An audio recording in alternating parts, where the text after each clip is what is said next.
Retired Police Colonel Royina Garma on Thursday denied threatening a fellow police officer to get out of the way of a kill order on 3 Chinese individuals convicted of drug charges in August 2016. Garma made the denial after former Davao Prison and Penal Farm officer in charge Gerardo Padilla told the ongoing House investigation into the drug war deaths during the Duterte administration that Garma ordered him, via phone call, not to interfere in the operations against 3 Chinese inmates convicted of drug offenses. Prior to Padilla's linking Garma to the kill order, 2 Filipino inmates in Davao Prison told the House probe that it was then-President Rodrigo Duterte who issued the kill order on the 3 Chinese inmates. Padilla also said that Garma was able to call him through Davao Prison and Penal Farm inmate Jimmy Fortaleza, who has known Garma since they were classmates at the Philippine National Police Academy.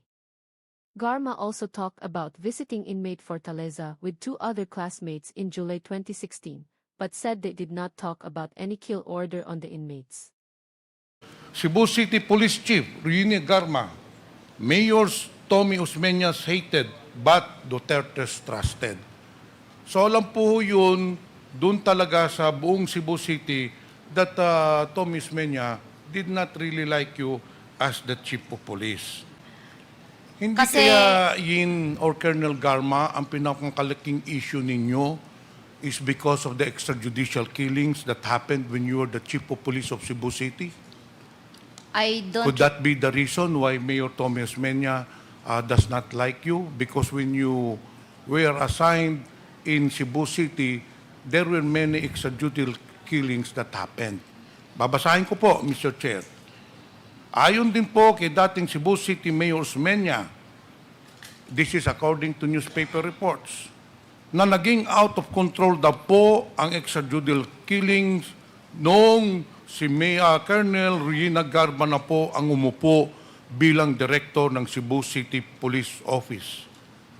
In fact, Mayor Tommy Osmeña condemned the extrajudicial killings at saka he is adamant that nangyari po itong mga extrajudicial killings nung kayo na po ang naging Chief of Police. Hindi po ba?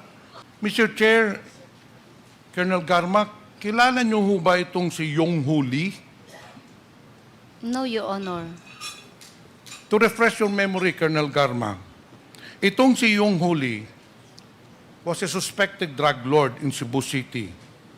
Siya po ay pinatay ng 4 unidentified gunmen sa loob ng isang motel nung kayo po ay city director. Habang kayo po ay city director. Wala akong maalala. Colonel Garma, kilala niyo po ba itong si Junko Humada? Naalala niyo po ba ito? Junko Hamada. No, Your Honor. Mr. Chair, to refresh the memory of Colonel Garma, since he was the Chief of Police of Cebu City at that time, si Junko Hamada ay isang foreign national na napatay po ng mga PNP operations under your watch against illegal drugs nung kayo po ay director ng Cebu City. Hindi niyo po ba natatandaan itong mga insidente na ito? No, Your Honor. Mr. Chair, kanina po tinanong ni Congresswoman Pami Zamora, why of all the policemen na karami-rami sa buong Pilipinas, bakit po pinili ni Devolved Sinas si Colonel Garma?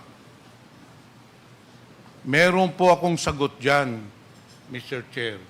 And this is only my opinion, but based on the newspaper reports, based on the statements of Mayor Tommy Osmeña, lumalabas po, dumami yung extrajudicial killings nung si Colonel Royina Garma ay nandoon sa Cebu City. In short, kaya po pinili si Royina Garma ni General Devolved Sinas para gamitin po si Colonel Garma ni Devolved Sinas para sa extrajudicial killings against illegal drugs. In short, ginamit po si Colonel Garma ni Devolved Sinas para sa war against drugs. Ngayon, dito po tayo sa nangyari sa Dapicol. Kilala niyo po ba si SPO4 Arthur Narsoles? Yes, Your Honor. Paano niyo nakilala si SPO4 na Art Narsoles? Nakilala ko po sa IDG when I was assigned way back 2005. Inamin na ho kanina ni Colonel Garma that there was a time in July of 2016 na pumunta siya doon sa opisina mo, nandun po kayo, nandun po din bumisita si Colonel Padilla. Hindi po ba? Pasensya na po, Mr. Chair. Hindi ko po matandaan yung instance na kami nagkita ni Commissioner Leonardo, Colonel remember Padilla. that you're under oath. Yes, Mr. Chair. Hindi ko po There matandaan are po. two persons here testifying that you had a meeting in CIDG against only you. And yung isa sinumpaang salaysay pa, and kanina si Colonel Garma sinabi, indeed, she was there, kayong tatlo, ito, na lang ang pag-usapan natin. The fact remains na doon sa CIDG, Davao Station, nagkasama-sama kayong tatlo. Yung pong sinabi ni Colonel Padilla, yun din pong sinabi ni Colonel Garma, Colonel Leonardo, o Commissioner Leonardo rather. Mr. Chair, ang totoo po, wala po talaga akong matandaan na instance that we, together with two of them, Totoo po ba yun, Colonel Garma? Sabi nyo kanina, it's on record, Mr. Chair, that Colonel Garma stated that she went to the office of Commissioner Leonardo in the presence of Colonel Padilla. And it is on record. Colonel Garma, sino po talaga nagsasabi ng totoo nito? Mr. Chairman, can I interject? With the indulgence of Congressman Yes, yes. Pimentel, Of course. SDS Gonzales, you are recognized. Mr. Chairman, based on the affidavit of, second supplemental affidavit of Superintendent Gerardo Padilla, pwede niyo bang basahin itong number 5 na salay sa inyo? Comsec, pakibigay lang po para yung tanong ni Congressman Pimentel malinawan. Thank you po.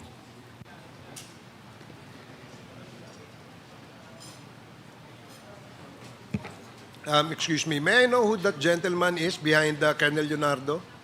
Mr. Chair, for the information of this honorable committee, Mr. Chair, we have sent an email stating that I'll be attending with my counsel, Mr. Chair. So he is your counsel. Yes, Mr. Chair. Can you please enter your appearance before this committee, and please be advised that you're only limited to advising your client his rights, not to coach your client. Please enter your appearance, attorney. Good morning, Your Honors. Respectfully entering my appearance as counsel for Commissioner Leonardo, I am Attorney Aguinaldo Sepner, Your Honor, from Scott Law Firm and Associates. Okay, thank you. Please proceed, Congressman Gonzales. Yes, binigay ko po yung salaysay kay Comsec para basahin po ni Chief Superintendent Padilla, yung number 5. In number 5, Mr. Chair, Your Honor, bago mangyari ang pagpatay, Pwede pakilakas lang po, Colonel Padilla. bago mangyari ang pagpatay sa tatlong Chinese drug personalities, nakadetain sa nasabing piitan ay tinawagan ako ni Colonel Edelberto Leonardo at sinabi na pumunta ako sa Davao CIDG station. Pagdating ko sa station ay nandoon na si Colonel Garma.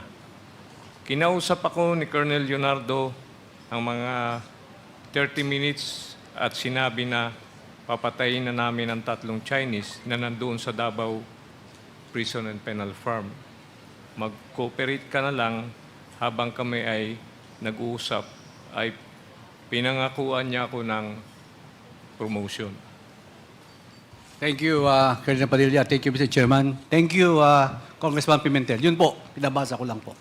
Mr. Chair, doon na nga tayo pinatatunguhan.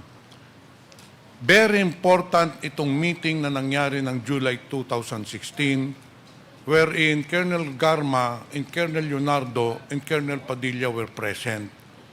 Dahil dito na po nagawa ang plano estetahiya para patayin po yung 3 Chinese prisoners. And that is why somebody is lying here, Mr. Chair. Ulitin ko po, Colonel Leonardo.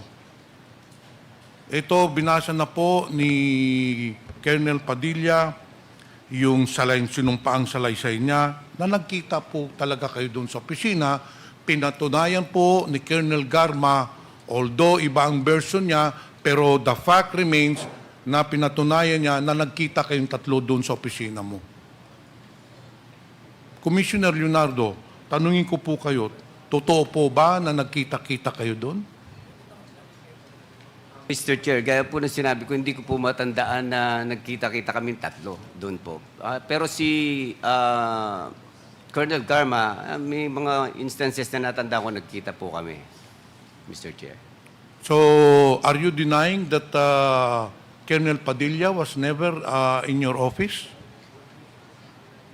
Mr. Chair, hindi ko nga po siya kilala, Mr. Chair. Sige. Totoo lang po. Punta muna tayo dito sa pagbisita ni Colonel Garma. Sinabi po ninyo kanina, Colonel Garma, based on your statement, Mr. Chair, na bumisita po kayo kay Jimmy Fortaleza, nakaklase po ninyo sa PNPA. Dapat po 5 kayo ang bibisita, pero ang nangyari, 3 na lang po kayo. Hindi po ba? Si Colonel Villela, kayo, at saka si Colonel Grijaldo ba yun? Yes, Mr. Oh. Yes, Your Honor. That was sometime in July 2016, hindi po ba? Yes, Your Honor. Okay. Babasahin ko lang po yung sinumpaang salaysay ni Jimmy Fortaleza. Nung bumisita si Colonel Garma, ito po ay very clear na bumisita kayo, hindi po ba inaamin ho nyo yun? Yes, Ang kasama nyo si Colonel Villela and Grijaldo. Ito, sa number 4, nung bumisita po kayo, tinanong nyo nasaan na yung 3 Chinese na inakasuhan ng illegal drugs. Hindi po ba? No, Your Honor. Jimmy, dito ka naman, Mr. Chair, nandito si Jimmy. Sinumpaang salaysay mo to. Pwede kang kasuhan ng perjury nito. Sinasabi mo rito, nung bumisita si Colonel Garma, ay tinanong ka, merong operasyon dito at nasaan itong mga Chinese prisoners. Hindi po ba? Yes, Your Honor. Yes, Your Honor. At sinabihan ka rin niya na meron silang operation. Hindi po ba? Yes, Your Honor. And then sometime nung August 8, 2016, Mr. Chair, or prior to August 8, 2016, Mr. Chair, tinawagan ka ni Colonel Garma at kinausap ka at inutusan ka na sabihin, kakausapin niya si Colonel Padilla. Hindi po ba? Yes, Your Honor. At pagkatapos ng tawag na yon, pumunta ka kay Colonel Padilla at binigay mo yung cellphone, tapos nag-usap po sila. Nandun ka nung nag-usap sila sa telepono ni Colonel Garma. Hindi Yes, po ba? Yes, Your Honor. Okay. Ngayon, ano ba ang pinag-usapan ninyo, Colonel Garma, nung tumawag ka kay Colonel Padilla? Hindi po ako tumawag sa kanya, Mr. Chair. Your Honor. Colonel Padilla, sinumpaang salaysay ho ninyo ito. 2 affidavit po na sinabit ninyo na dito sa paragraph 5. Tumawag po sa inyo si Colonel Garma at ito po ang sinabi ni Colonel Garma. May mga tao kami dyan na gagawa at huwag mo na questionin, and whether you like it or not, we will operate and do not interfere. Baka madamay pa pamilya mo. In short, you were already giving instructions to Colonel Padilla na merong ang operasyon yon. What we mean by operation, tinanong ko na si Colonel Padilla niya nung huling hearing, ay papatayin niya yung tatlong Chinese prisoner. Ngayon, after nung nag-usap na kayo ni Colonel Padilla at ni Colonel Garma, doon na pinatawag ni Colonel Leonardo si Colonel Padilla at doon na kayo nagkita doon sa CIDG station na kung saan sinabi din ni Commissioner Leonardo, Colonel Padilla, huwag ka nang makialam, meron kaming operation dyan. Hindi po ba? No, Your Honor.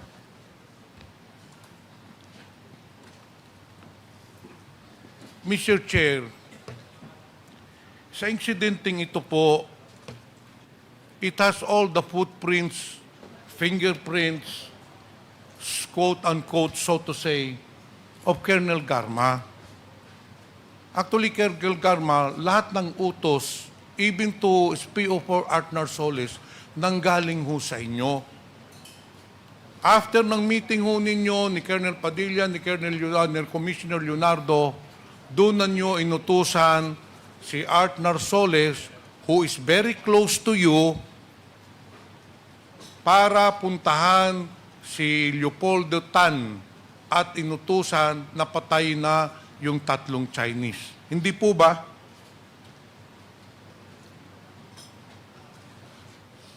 No, Your Honor.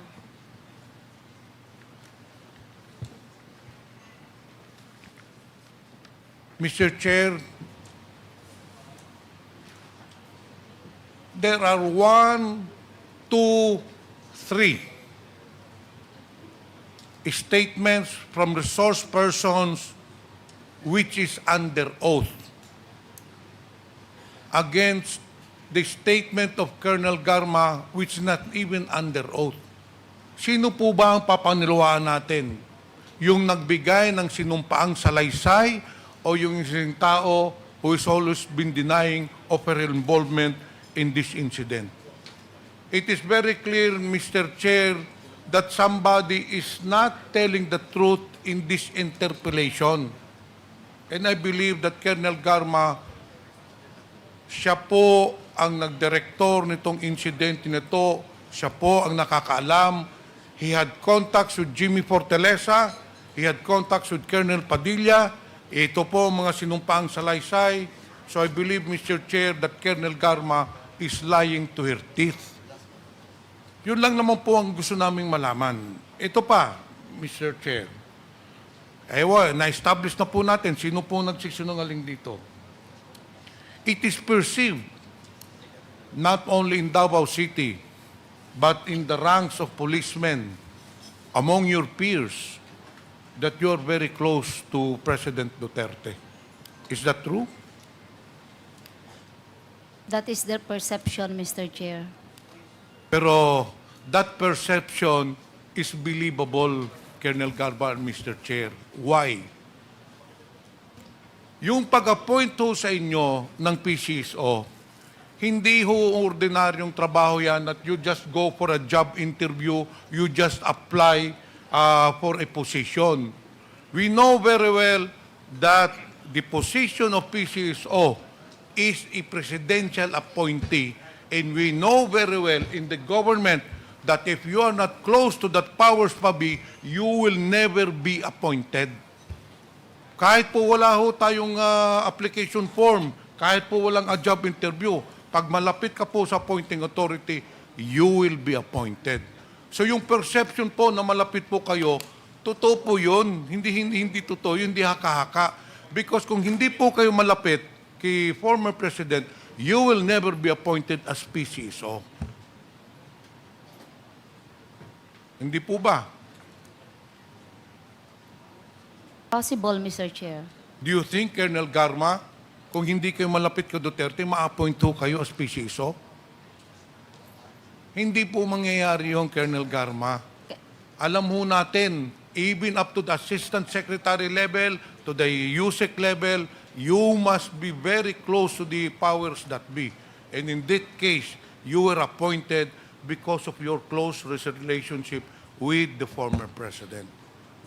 Congressman Pimentel, if I may interject, kay Colonel Garma, yung bang pagkakataon na, di ba, sinabi mo na in-applyan mo yung posisyon Yes, Mr. Chair. na as general manager ng Yes. PCSO. Yes, Mr. Chair. During that time, was the position of general manager vacant when you applied for the position?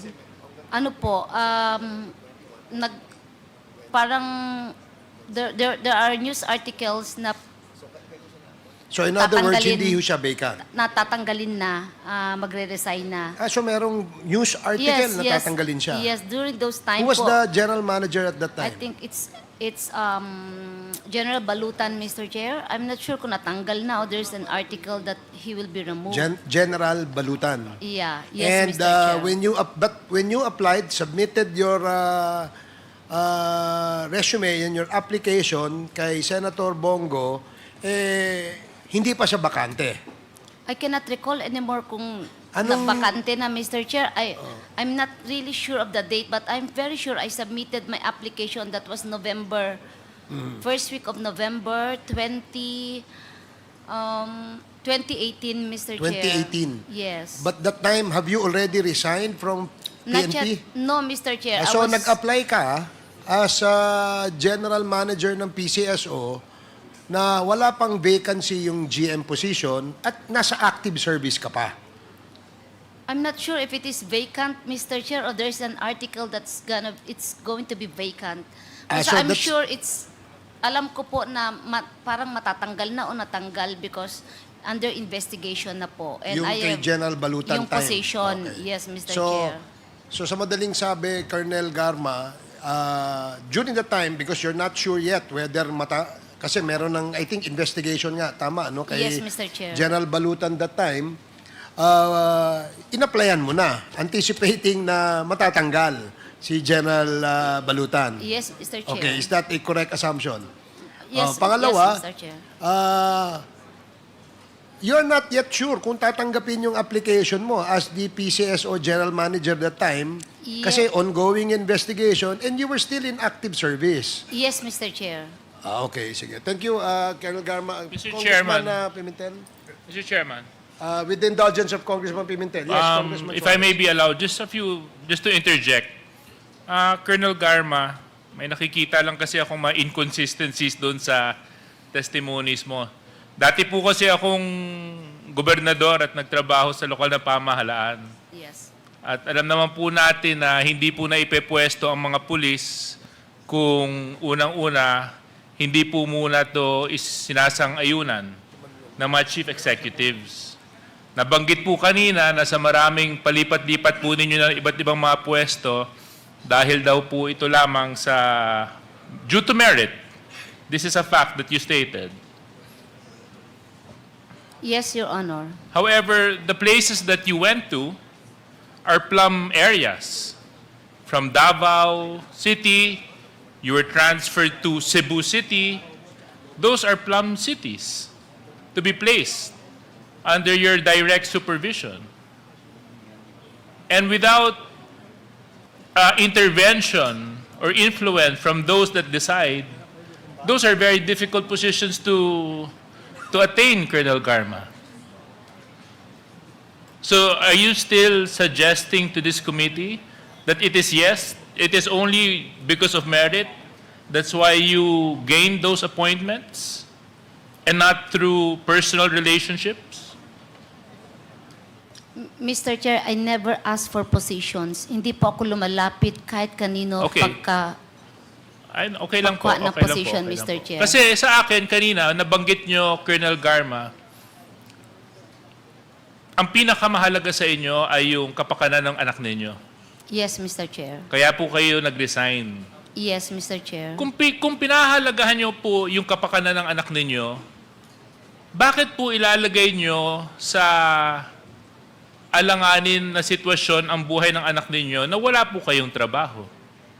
Kasi kung magre-resign po kayo, wala po kayong pagkakakitaan. Kung magre-resign po kayo, paano po yung pangsuporta ninyo sa anak ninyo?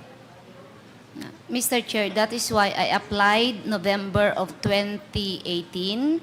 when the President announced that I will replace General Manager Balutan sometime March of 2019. So therefore, yeah, I know That was the that's what I'm sign. driving at, Yes, Colonel Mr. Garma. Yun po yung point ko. Opo. Kasi kung talagang totoo kayo sa posisyon na pinangangalagaan niyo yung anak ninyo, hindi niyo siya ilalagay sa alanganin. Yes, Mr. At Chair. tiwala kayo na pag nag-resign kayo, which was a gamble, given that you had 10 more years of active service, which was a gamble, you were sure in your heart that you will not put the welfare of your daughter in any harm. Therefore, you applied for the position of PCSO. A position so plumb and so sweet that only the handpicked chosen one of the president will be given. So, Colonel Garma, I want to ask you again, how do you explain or characterize your relationship with the former president? It is very professional, Mr. Chair. Very professional. Yes, Mr. Chair. So meaning, in many times and many occasions, nag-uusap kayo. There are two more points that I would like to drive at and emphasize. First point is that there was indeed a close contact or several contacts between Colonel Garma and Jimmy Fortaleza. Ang una pong pag-uusap nila noong July 2018, nung bumisita po si Colonel Garma kay Jimmy Fortaleza kasama si Colonel Villela and Colonel Grijaldo.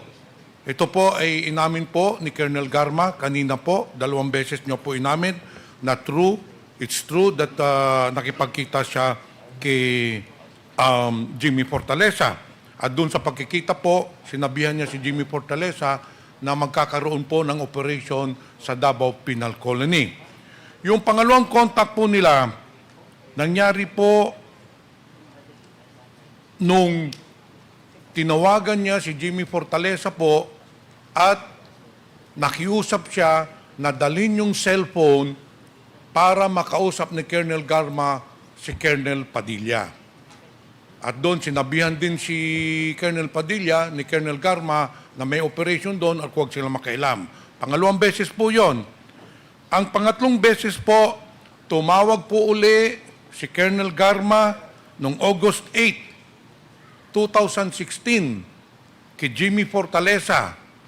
And then sinabihan niya si Jimmy Fortaleza, this could be probably after the meeting in CIDG station, after the plan was hatched. Sinabihan niya, Bok, ako na bahala. May mga tao na kami dyan.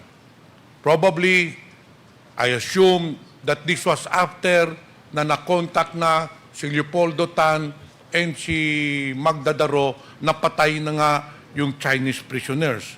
So, there were already 3 occasions wherein Colonel Garma had a contact with Jimmy Fortaleza and personally talking to Jimmy Fortaleza, whether on the phone o dun sa Dapicol. Ang pang-apat po, nung August 11 na, nung pinasok na po yung 3 bilanggo na Chinese na para patayin, tumawag din po ulit si Colonel Garma kay Jimmy Fortaleza at sinabayhan, huwag mong pabayaan yung 3 bilanggo, bigyan mo, alagaan mo, bigyan mo ng pagkain. So it's very clear, Mr. Chair, that it was Colonel Garma who was directing everything to kill these 3 Chinese nationals. Ngayon, I'd also like to establish a point wherein doon sa affidavit ni Joby Espinido that during the war against drugs, there indeed was a reward system. Kung makapatay ang pulis ng mga drug lord or whatever na involved sa kaso ng droga, there was a reward system wherein binibigyan ang pulis na nakapatay ng 20,000. Now accordingly, nanggaling sa STL yung pondo na ibayad doon sa mga reward sa mga pulis. Colonel Garma, totoo po ba na nanggaling ang pera para sa reward system? Nanggaling po ba sa STL? No, Your Nung kayo po ay Honor. nakaposisyon? No, Your Honor. Pero inaamin ho ninyo na noong November 2021 and during your stint as a STL ahead, nagbibigay po kayo ng pondo sa PNP, hindi po ba? It's on record. You gave 22 million pesos to PNP na ang pera galing sa STL. That is charge to charity fund. There is a board resolution, and the STL IRR provides for it that we provide a portion of the charity fund to the Philippine National Police and NBI for medical programs, Mr. Chair. Mr. Chair, prior to your stint, Colonel Garma, yung STL operations po, sinuspendo yun. But in 2019, nung umupo kayo, nilift ho ninyo yung suspension, hindi po ba? No, Mr. Chair. Well, on records, nakalagay po dito, kayo ho nag-lift ng suspension ng STL operations. Yeah, it was lifted. No, it was suspended during my time, Your Honor, and it was lifted during my time, Your Honor. Bakit ho ninyo suspend? It was suspended because during the time when I assumed as the General Manager of PCSO, almost one half of STL agents po ay may utang sa PCSO. More than 5 billion. Pero kayo din po ang nag-lift, hindi po ba? Yes, Mr. Chair, after the implementing rules and regulations was approved by the Office of the President, Mr. Sa Chair. tingin niyo, Madam Garma, hindi ba kaya yung binibigay niyong pera sa PNP, sa NBI, nagamit as a reward dun sa mga nakapatay ng mga drug lord? Hindi po pwede yun, Mr. Chair. Kasi po, kayo na po nagsabi sa isang interview noon na ang income na generated sa STL and Lotto ay nagbibigay po kayo ng portion sa NBI and PNP bilang reward sa mga efforts nila na labanan ang underground illegal gambling and illegal drugs.